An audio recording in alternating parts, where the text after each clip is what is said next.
Hi, and welcome back to the channel. This is Rob Thomas, your everything Microsoft Enterprise Cloud Architect. And today we're going to get into a live demonstration of spinning up a Azure SQL Server database. Now, in this video, we're going to walk you through how to plan and deploy a Azure SQL Server database. I'm going to show you step by step how to set up the resource structure, create the SQL Server database, and connect it to, well, I'm not going to get into connect to Azure Data Studio, but I think those two areas of creating SQL Server database and connecting it would be a really good understanding, a grasp of how you spin this up.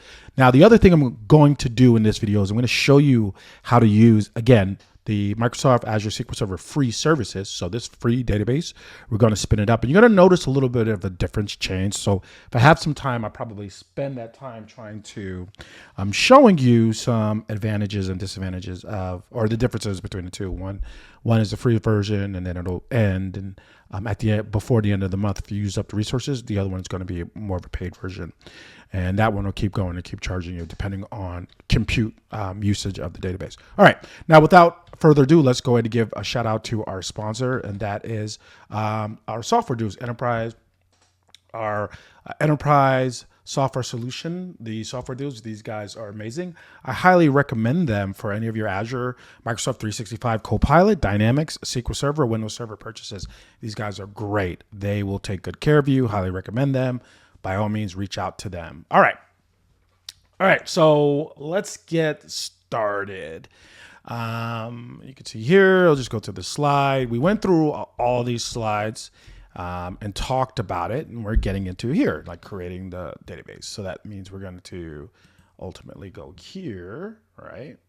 And I'll make this a little bigger, take up the screen. So excuse me there. Right. And you already know to get here, you're going to go to portal.azure.com right there, right? When you get here, you'll log in. And then when you log in, you're going to start with, as I mentioned in previous videos, you're going to type in free services. And then if you type in free, because I've already had this bad boy come up, you can just click on free services there. And then with free services, you're able to get up. You're going to scroll all the way down to Microsoft SQL Server database, and then you're going to click create.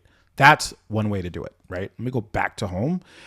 The other way is when you're already like preset and ready to go, like so I'm already on this pay-as-you-go plan, right? And it wouldn't happen if you were on this one, but I'm on the pay-as-you-go and I'm already signed up. It's already going to know that this is a SQL Server. So what I'm going to do is I'm just going to type in, let's do Azure SQL, right? And then it's going to bring that up. So if I click on that, and I already had it like preset up, make it a little bit easier. Now I'm here, right? And I also wanted to mention that, we want to make sure you have the proper subscription, right? So the Azure subscription is already set. We're using that subscription. And I showed you what that was. We'll just kind of go over that really quickly. If I go here to billing, just go here really, really quick. And I just want to cover that. And look at that, 0. I love it. That's awesome. My NAT gateway is charging me money. Probably on the next video, I'll show you how to stop that. Because that's actually not free. So, and then this is good. So it's giving me like a forecast, like by the end of the month, I'll be past my budget of $10. So it's just kind of be good. Again, right, this cost summary is really, really good. But all right, so let's go to just really quickly to subscriptions, and I'll go here to subscriptions, and you can see my subscription is this one right here. So it's going to be that. I'm just quickly showing you the subscription. Boom. All right, so let's go back to, let's click on that. Let's go back to Azure SQL Server, and then back to where we were. So you can click create or create right here. And then you just click create, and then it's going to show you, your SQL Server database, which you can create a single instance, right? Or Elastic Pool or database server.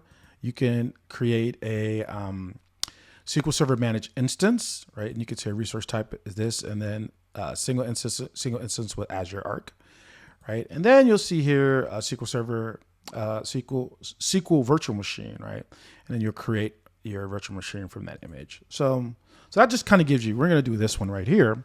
Now I want to show you, this is, again, right, the difference is that I'd be, if I was using this version, and I'm kind of jumping ahead, sorry. If I was using the free version I was showing you here, it would trigger and it would already know, oh, it'll give you the option, like, do you want to use free or not? So let's just trigger it, and I want you to show you that. And that's why I wanted to bring you here to kind of show you this. And then boom, this is what you're looking for. So it's apply the offer. So it's going to let you know, like, oh, like if this was free, you can trigger it, and then you just fill out all your SQL Server database parameters in there. And then let's test it. Let's go to free services. Let's just jump out of that. Go to free services, scroll all the way down. Okay, right here. Let's spin up. Let's hit create. And then voila, it's going to do the same thing, right? So you can see that. All right, so let's jump into this. I already pre-created this. So when you go to basic, you're going to come in and you can see here, right? Select a resource group. So you'll select a resource group like I did here. So select that resource group, ignore this for a second. And then you're going to put in a database name because you can see here, like that's not there. So put in a database name and you're going to click this create new right there. Right, so you're gonna go here. Now I already clicked it and already set up, but let's click it together. And click this create new right here, and then you're gonna give it a name, right? I'll just say like any name, and then right here it's gonna tell me this name's gonna this SQL Server database name is being evil. So let me just copy and paste something I already have. I'll call this 2. All right, like that. Server name contains letters. Oh, yes. Lowercase letters. DB2. All right. Now it's saying, oh, it's already saying 3. All right. Now it's already saying it can't use that area. So let's go to 3. Boom. Right there. And then we want to make sure that the authenticate the measure is going to stay the same. Next thing you're going to do is set the admin. I'm going to go in here. And then I'm going to look for myself. So it's going to be Rob. And then I'm going to click on me. That's my email address. That's me. And then I'm going to click that. And then I'm good to go. And then I'm going to click OK. Right? Super easy. Right? And then, oh, I didn't give it a database name. So I'm going to call it something. And oh no, I did. I'm good. All right. Now, it's asking me for a resource. Let's just say I did that resource. Let's just say I did SQL.web2.dev-west US, right? Let's say I did that. And I'm going to say, I'm going to just do development. Not going to use the Elastic Pool, SQL Access Pool, and this, right? And I'm going to keep this local redundance like that. Now, I want you to notice when I did this, I didn't apply the offer. So it's going to show me the cost without the offer. Where in this scenario, I applied the offer. So you can see like how all of this is set up. So it's a little bit more different, right? And if I go to networking, I'm going to do public endpoint. So let's do that. Next to networking, public endpoint. And then I'm going to allow Azure services or resources to access the service. Yes. And then add a current client IP address. Yes. Right. So I want to do that. Keep that default, right? And all that looks good. You can see here, looks good. Ignore this again for now. And then I'm going to go to my security settings. And I could skip the security additional tag and just go straight to review because they're pretty standard. Nothing's going to change, blah, blah, blah. That looks good. And then review. And then you can see my cost is 0, right? And another cool thing that I did was when I set this up, it gives me this. So auto pause the database until the next month. So once the free is done, it'll auto pause, right? If not, I can exit out of that and just say additional charges will apply, right? And then the difference is that, okay, so you can see this looks good. Let's go next to security, skip all that, tags, go here. And now you could see the cost is, monthly cost is $4.78 USD, right? So, and then that's all dependent on the usage and what all that's going to do. And I'll just click to create. So you click the create button and it'll create it. Or I can go back and then just click apply offer, right? And then that's going to do that. I could click remove offer, and then I'm good to go. So in this scenario, this looks good. I actually preset this up. This looks good. My review, blah, blah, blah. I applied the offer. Let's go back. Everything looks good. Everything's validated. Boom, boom, 0. I'm going to hit create. All right. So I'm going to let this bad boy spin up and create. And it's going to take probably like probably happening really fast. So remember, I wanted to kind of bring you back to once you click that create button, that's, remember we talked about this in a previous video, like you're going to, as you get billed for virtual machines that are powering up, so as they're powering up, as they're allocating resources, you're not billed. So you saw me allocating all those resources to it, right? But it's not billed. I'm creating it. But when I start it up, I hit that create button, boom. That's when the charges actually start, right? So deployment in process. So it's still in process. Okay. So let us pause. Let me pause for a second and let this complete and then come back and we will pick up where we left off.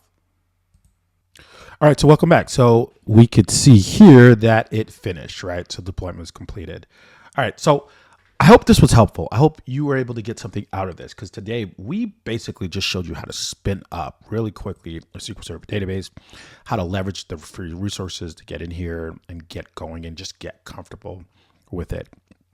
Now, in the next video, I do want to spend some time, and I'm going to go back to free services, and I do want to talk about just really briefly the importance of my free service is acting up right now, but I